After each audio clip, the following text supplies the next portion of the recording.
Sauroposeidon proteles. The Sauroposeidon proteles is a standout among the sauropod dinosaurs, recognized for its towering neck and significant height. It thrived during the early Cretaceous period, approximately 110 million years ago in what is present-day North America. It is estimated to be one of the tallest and largest sauropods, with potential heights of up to 18 meters, or about 59 feet, and lengths nearing 34 meters, or 112 feet. Its total weight is speculated to have been around 60 tons. Its most notable attribute is the elongated neck, which alone could reach lengths of up to 12 meters, or 39 feet, helping the creature to graze on treetops. This impressive range reduced the competition for food, allowing the Sauroposeidon to maintain its enormous size without the immediate need for migrating in search of fresh foliage. The long neck vertebrae of Sauroposeidon are also distinctive, displaying air-filled cavities known as pleurocoels. This not only reduced the overall weight of the neck, but also provided evidence of an extremely efficient respiratory system, akin to modern birds. Furthermore, its neck likely possessed a series of long tendons, enabling it to remain relatively straight and reduce the energy required to move it. This efficiency would be crucial, as constantly moving such a massive neck without any mechanical advantage would be energetically costly. The actual feeding motion of Sauroposeidon probably involved minimal lateral neck movement, instead relying on vertical sweeps to graze from trees. While the Sauroposeidon was a herbivore, its sheer size was its primary defense against predators. The towering stature would deter most potential threats. Additionally, its massive tail could serve as a formidable weapon. A swift lash from such a tail could deliver a powerful blow, enough to deter or even seriously injure smaller predators.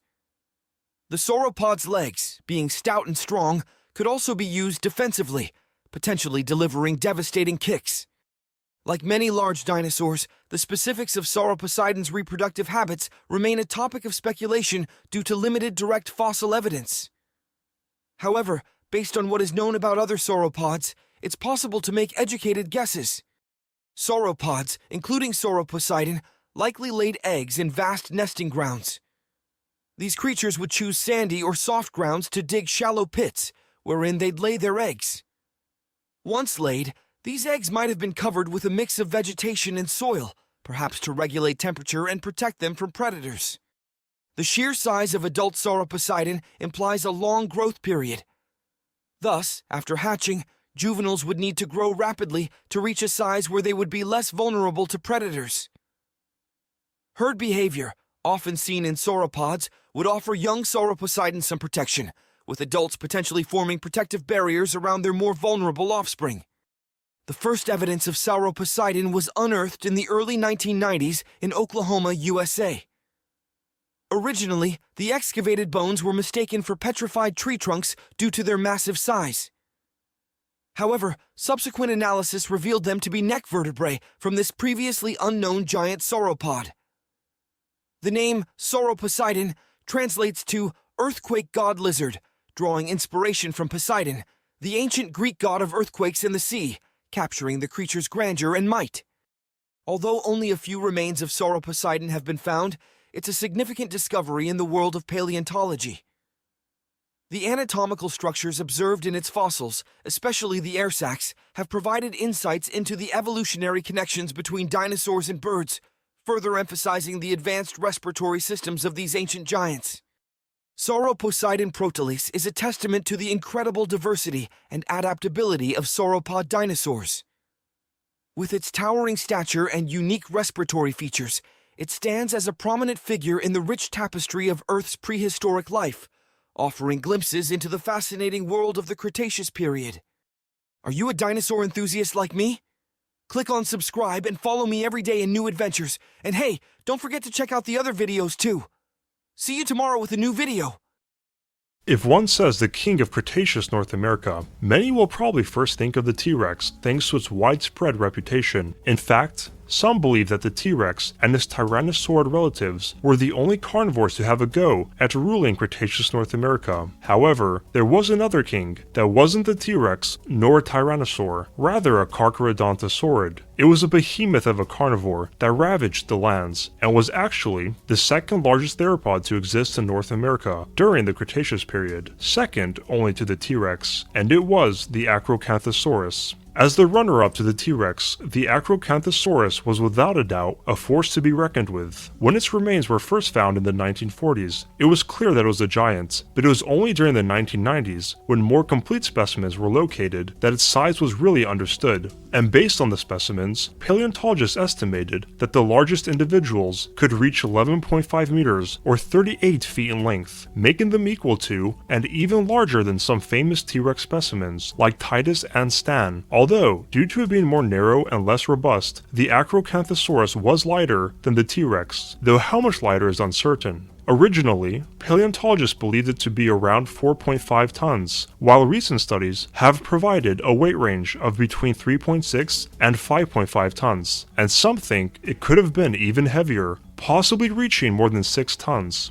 The immense size of Acrocanthosaurus did not only make it a fascinating creature, but also the apex predator of its time, allowing it to hunt a mix of prey, which paleontologists believe included ornithopods, ankylosaurs, and most interestingly, sauropods. This belief that it was a giant killer came from a discovered sauropod that had teeth marks on its bones, which resembled those of Acrocanthosaurus. It is thought that it specifically hunted the sauropod Astrodon and possibly the enormous Sauroposeidon, though it would have almost certainly only targeted vulnerable or younger individuals. The Acrocanthosaurus tackling such large prey led to questions on how it was able to achieve such a feat, and from the discovered bite marks, it was obvious that its mouth was a part of the answer. It was filled with numerous large dagger-like teeth that were serrated and curved, perfect for cutting deep into flesh, and it helped that it had a powerful bite, with one study reporting that it could administer 16,900 newtons of force at its maximum, making it 8 times stronger than the bite of a black bear.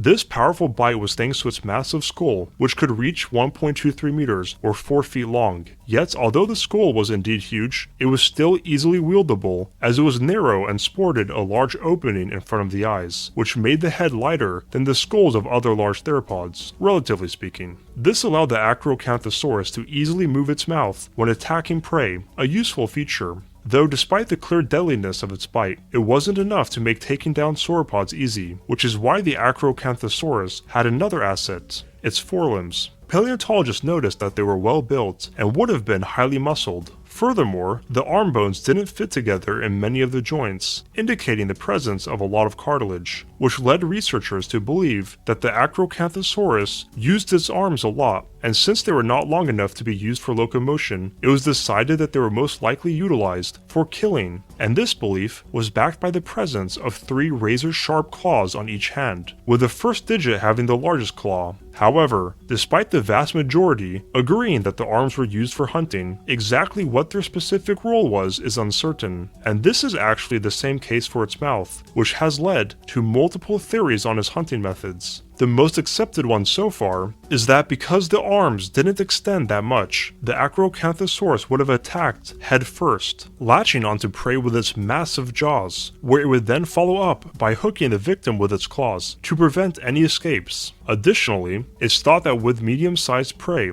it would pull the animal towards its body with its arms, while with larger prey, it would pull itself towards the animal, where it would then deliver fatal bites. There is also some more creative ideas on how it hunted, including that it would push animals over with its arms. However, this is unlikely as its legs were robust and well designed for maintaining balance, indicating it fought prey that was standing and moving around. And if a killer bite and lethal claws weren't enough, then it's a good thing that some paleontologists believe that the Acrocanthosaurus was a pack hunter. This conjecture stems from the famous Glen Rose trackway, where theropod tracks belonging to multiple individuals were found moving the same way as 12 sauropods. It has long been thought that these tracks were of Acrocanthosaurus origins, leading to the idea it was a pack hunter. Yet while certainly possible, a few paleontologists are not convinced, pointing out that some of the footprints overlap, and that none of the sauropods' footprints show signs of changing gait, which could be expected from an animal being attacked. However, even if it wasn't a pack hunter, it's still agreed that the Acrocanthosaurus was unusually good at tackling prey larger than itself. And its unusualness doesn't end here, as it possessed